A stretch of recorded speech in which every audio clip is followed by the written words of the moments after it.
Lu homo? Enggak dong, kalau tiba-tiba pertanyaannya lu homo sih. Atau tuh gue beda tuh sama temen-temen cowok gue yang lain yang kalau nggak punya pacar kayak Kepikiran gitu. Pertama kali berani nembak cewek terus ditolak. Sebenarnya itu bagus lagi. Tapi anak Betawi itu setia, biasanya gitu kan. Oh biasanya, gue belum pernah setia nih bang. Adek gue nih, Halo, namanya Adel. Adel. Jadi lu pengen punya cewek yang bisa ngeliat main cewek yang gitar. jago main gitar tuh silau. Nah. Lu main kelomang gak sih, kelomang? Main gue, dibikinin gerobak. Lobang, tanah lobang terus ininya ada kayu yang diangkat diginiin. Oh, gatrik. Gatrik, iya gatrik. Yang gatrik. Nyebur-nyebur ke gua terus nyari ikan gabus bego. Lu itu nggak nama ikan gabus bego? Gue bingung tuh nama ikan gabus bego. Lu sempat makan yang namanya kecapi? Masih Masih. gua bukannya di pintu. Bukannya dijepit pintu. Pasti semua anak Betawi pernah disangka diculik. Sebelum hoax beredar, mah gua bikin hoax sendiri di rumah tuh.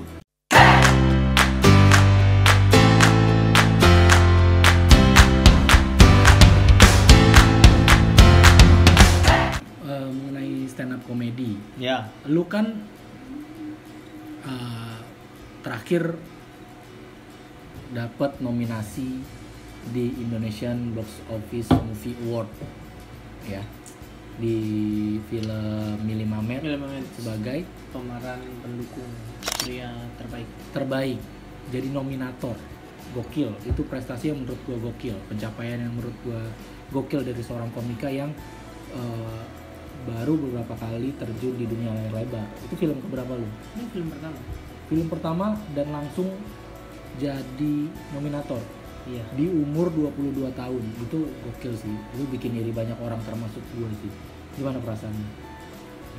Jujur gue ngerasa aneh. Gue tuh nggak terlalu tinggi menilai diri gue. Jadi kalau ada suatu pencapaian yang ini kata gue aneh, kayak masa sih gue bisa gitu. Masih nggak percaya? Nggak percaya gue. Bukan cita-cita gue masuk itu, karena buat mimpi ke situ aja nggak nyampe bang. Bukan cita-cita, nggak nyampe mimpi gue. Tapi kan itu menurut gue itu lompatan yang luar biasa, Iya. yang luar biasa. Nah, lompatan itu memang lu rencanakan atau terjadi begitu saja? Mungkin ini efek dari sesuatu yang gue rencanakan sih. Ini nggak gue rencanakan ya, yang nominator itu nggak gue rencanakan, cuma merupakan efek dari yang gue rencanain, imbasnya. Karena nama lu kan lagi naik nih sebagai menurut gue rising star. Kenapa gue bilang gitu? Setelah Suca lu jadi juara Suca 3, dan sekarang belum lama juga lu tampil di Local Stand Up Day. Ya. Lu diomongin banyak orang karena lu jadi penampil terbaik menurut gue. Menurut banyak orang, bukan menurut gue. Kalau menurut gue pribadi sih lu penampil terbaik di hari pertama ya. Penampil terbaik di hari kedua tuh ada Boris yang paling pecah, dapat standing applause luar biasa lah.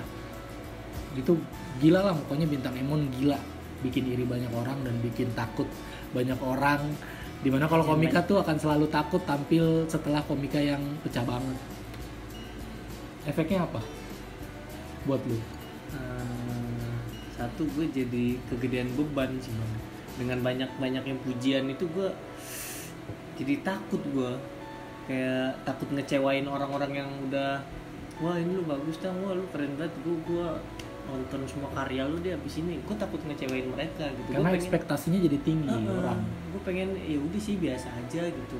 Nah ini cuma kan ya itu sesuatu yang nggak bisa gue kontrol. Nah, lu sempat curhat ke gua setelah Suca, lu sempat mentok bikin materi. Setelah selesai Suca, kan lu sempat tampil bintang tamu di acara Indosiar juga ya, Suca spesial.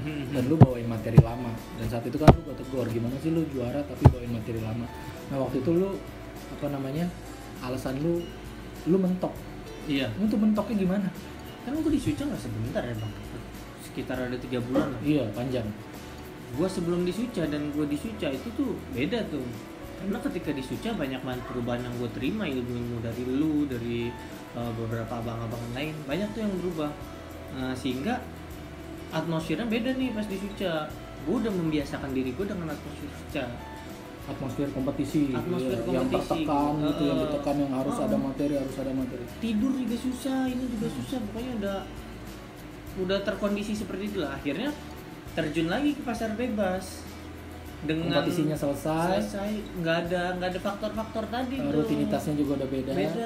Akhirnya rusak lagi buat gue, susah gue nemuin balik ke pola awal tuh susah. Nah, proses lu bangkit lagi sampai lu bisa nulis lagi tuh apa? Itu sebelum apa gue bilang dulu lama man. Lama, gue tuh inget banget sampai Bang David berapa kali WhatsApp gue, Tang tunjukin level lu ya Allah, malu gue sampai digituin gue. Karena emang ya lu sendiri jujur kan ngeliat gue kayak dari Suca ke setelah Suca agak-agak menurun kan. Iya, agak-agak beda dari materi sih, dari materi lu. Lama gue ada di setahun kali gue benar-benar nggak nemuin gimana lagi cara mainnya gue. Tapi ya gue usaha terus seperti yang dibilang abang-abang, gue open mic terus sampai gue ngelupain beban juara satunya bang. Sebelumnya tuh gue kalau open mic beban juara satunya gede, jadi dengan beban itu gue nggak berani nyoba hal-hal baru tuh, langkahin takut gagal. Ya karena itu image yang lu bawa ya, gelar yang lu bawa gitu. Wah ini juara satu nih, harus begini. Jadi lu kayak terkekang gitu ya. Emang banyak dialami sama juara-juara kompetisi sih, entah gitu. Nggak suca sih menurut gue sama aja ketika lu juara, sudah pasti setelahnya lu akan diomongin terus kalau mau tampil lo juara nih. Ekspektasi penonton pasti tinggi. Bikin berat banget bang. Dan teman-teman komika kan juga kadang rese emang. Iya. Lu juara udah pasti lucu dong, pasti lucu. Itu emang teman-teman komika suka bikin kita ngedrop kadang tuh. Emang suwe pada lu suwe, lu yang nonton suwe lu pada lu komik-komik lu. Sampai akhirnya gua ya coba terus ketika gue udah terbiasa sama kegagalan deh bang ya. Jadi gue udah nggak ada ekspektasi lebih, ya gue latihan terus sampai akhirnya nggak sengaja ketemu titiknya itu aja gue kaget sendiri. Jadi saking terbiasanya udah jatuh terus, tetap latihan terus, nggak ada ekspektasi tinggi. Ya udah gue latihan, dapat syukur enggak ya udah latihan lagi sampai benar-benar mikir kayak gitu. Sampai akhirnya tiba-tiba titik awalnya tuh di stand up hutan bang. Sebelumnya gue udah nggak pernah dapet lagi tuh standing applause. Stand up hutan juga lu gila banget sih. Lu menurut gue penampilan terbaik juga di stand up hutan, itu gila banget nanti standing applause gila tuh. Kan gue tampil malamnya ya. Ya malamnya. Sekut gue ngeliat dia. Wah, maksud bintang kayak gitu gue gimana gitu. Pokoknya komik tuh sesama komika tuh selalu tegang lah kalau ngelihat ada penampil pecah banget tuh. Dan kita belum tampil, itu tuh selalu tegang, kepikiran gitu, pucet gitu, kayak makan juga nggak mau gitu, ditegur juga pelangap lomo gitu kan, bercanda juga nggak masuk gitu. Ini kepikiran perform.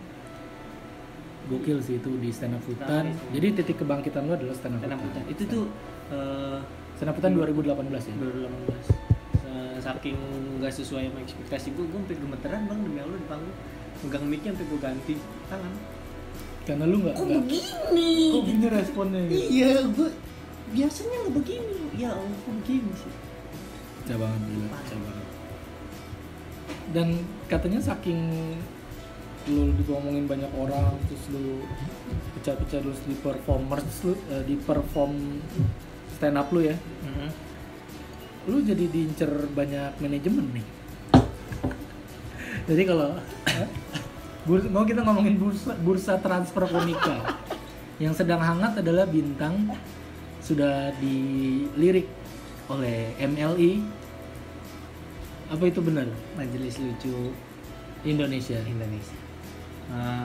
Bintang ditawarin masuk MLI. Kita jelasin aja dulu ya sekarang posisi gue di mana ya. Posisi gue sampai saat ini hingga akhir tahun depan masih dipegang sama Indosiar, stream Indosiar. Oke, karena kontraknya di situ gua. Lu masih kontrak setelah juara Suca, masih terikat kontrak dengan Indosiar. Ya, kerjaan semuanya dari situ hubungannya. Sementara gua nongkrongnya sampai saat ini di Komtung.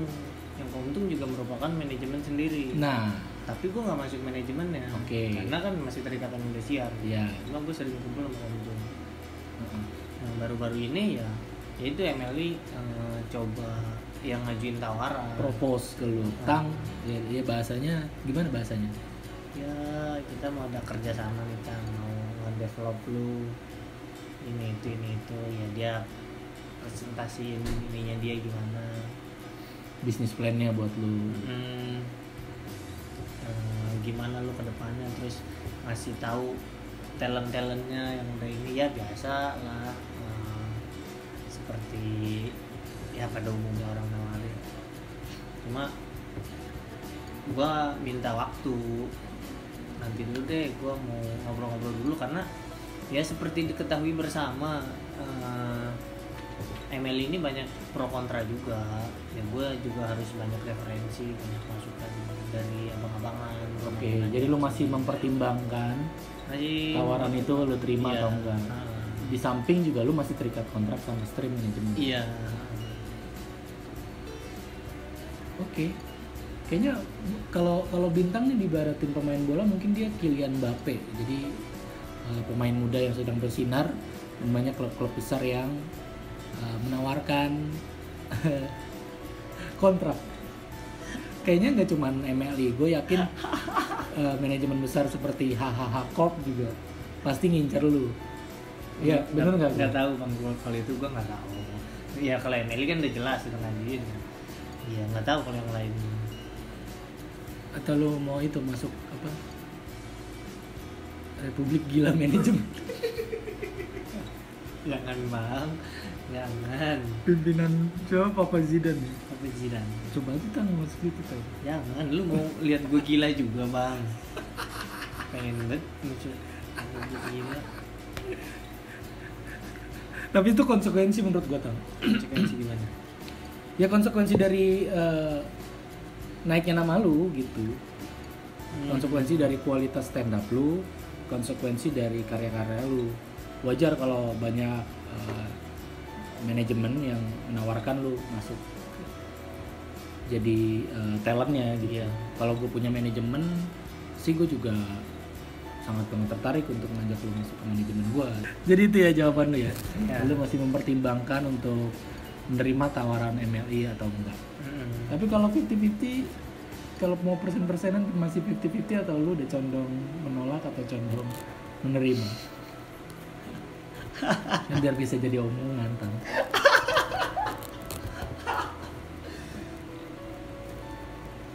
Nggak mesti lu jawab. Oh nggak mesti dijawab. Ya lu jawab, maksudnya nggak mesti. Ya 60-40 lah. 60 masuk, Nggak 60. nolak, 40 masuk. Tipis kan? Ya nggak apa-apa juga sih sebenarnya. Bukan sesuatu yang apa ya? Yang buruk juga. Yang buruk juga gitu. Iya sih, maksudnya kan. Ya Karena kan itu kan kayak, untuk karir lu juga. Jadi ya yang menghitungnya lu sendiri. Ketika orang cuma bisa ngasih saran, tapi yang hitungannya dia lu sendiri. Memutuskan untuk gabung, tahu nggak? iya, pokoknya semua omongan orang yang gue ajak ngobrol gue dengerin. Yang David pertimbangan gue masukin. Ntar udah dikalkulasi. Emang gue udah masih pertimbangan. Ya abis ini, abis video ini. Nanti abis ini buruan abisin, kita mau ada obrolan. Oh ya udah. Oke, sekian aja Ya. obrolan Madi Kipe bareng Bintang Emon. Thank you banget buat teman-teman semua yang udah nonton vlog gue. Siap. Jangan lupa like, comment, and subscribe. Ya. Mari kita semua. Enggak Nggak ada tagline, nggak ada. Jangan dipaksain. Udah. Bikin dong. Enggak, udah Madi Kipe aja. Dan Bisa, Madi Pak. Kipe, Madi kita semua ya, apa itu? Mari kita show. Enggak. Apa ke? Nggak seru Ya, ntar gua- yang nonton pada nungguin Ya ini udah, taruhan ntar. sama gua. Ya, Enggak. Sekarang mungkin yang nonton nungguin. Ya bentar, masa Sekarang nih. orang kan perlu bikin konsep segala macam, masa ditodong langsung untuk bikin Tapi tagline? masih nonton ini, masih nungguin tagline ini. Mesti Ya kalau gue paksain bikin sekarang, ntar tagline-nya berantakan, besok gue revisi lagi. ya nggak apa-apa, awal aja. Yaudah sekarang buat sekarang yang tadi aja dulu. Mari kita semuanya. Dadah. Assalamualaikum. Madi Kipe, Madi kita semua.